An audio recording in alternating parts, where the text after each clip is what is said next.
Mr. Steve back, and I've got the stack animation add-on right here. This is going to allow you to add quick animations. Now, I want this to be super easy in just a few clicks, so I can go to the animation here and select curve just like I have. I can choose a start and end frame, and then of course I can have a pivot where the animation is going to start. I could just leave it where it is. I can put it on center. Actually, I think that's going to be good. And I can choose a curve, but I haven't created one yet. So the add-on handles that too. All I have to do is choose something here, set the radius, the number of turns that I might want. Let's just do something like 35. And points per turn, that's going to be important. You can have some extra geometry in there so it's a little smoother. And then the height per turn, I'm going to increase that to 0.5, generate the curve. And let's go in right here, and now we'll be able to see.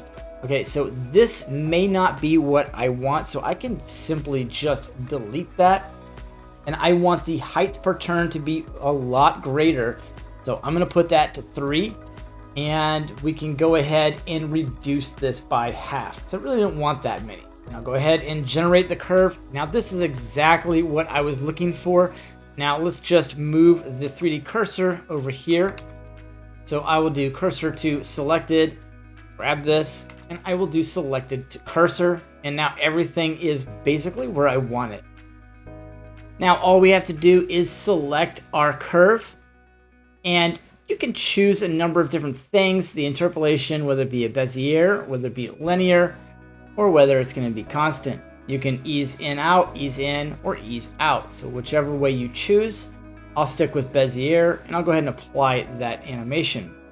Now, one thing I do want to do is bring this back over. It's kind of a offset that is by design. So you just kind of bring this over and rotate it however you see fit to follow your curve. And that's pretty quick and easy. Now we can just double check. I'll shift left arrow, and I want to see if this is going to follow correctly. It looks like it is. So I'll go ahead and let that animation roll. And I did put this from start frame 1 to 250, nice and slow, so you guys can kind of see what's going on.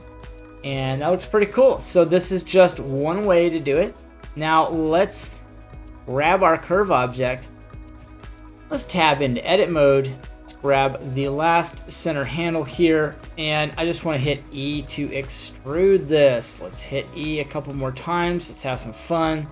I can, of course, turn this handle because this is a curve, and let's extrude that maybe from a top view.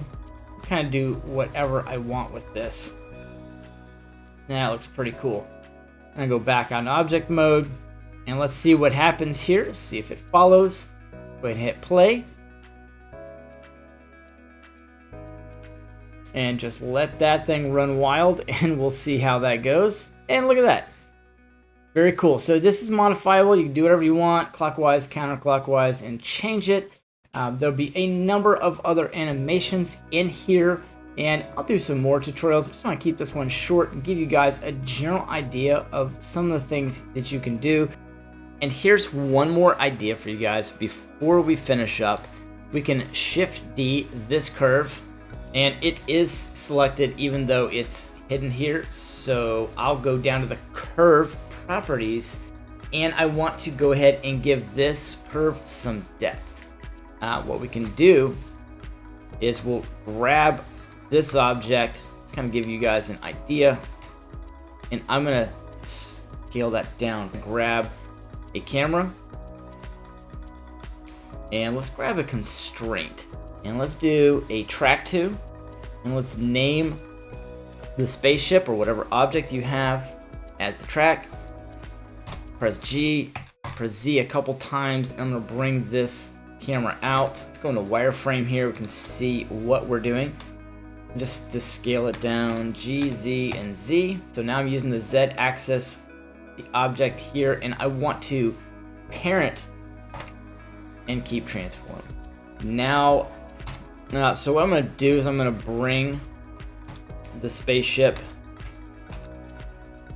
all the way up to the empty to align this just a touch better.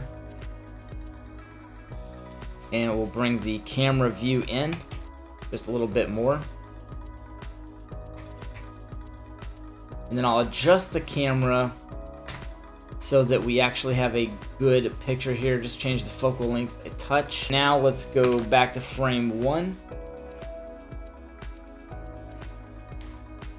That's not what I meant, right there.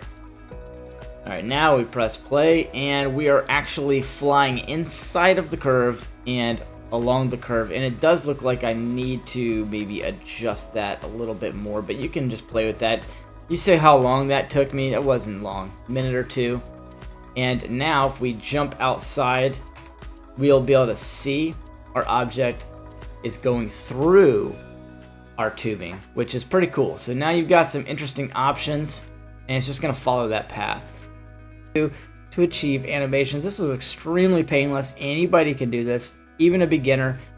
You just have to have a little bit of understanding of the interface and things like that, but this is pretty simple stuff.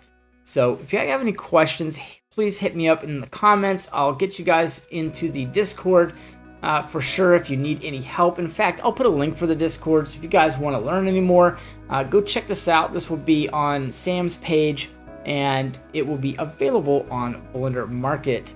So I really appreciate you guys watching. I will see y'all in the next one.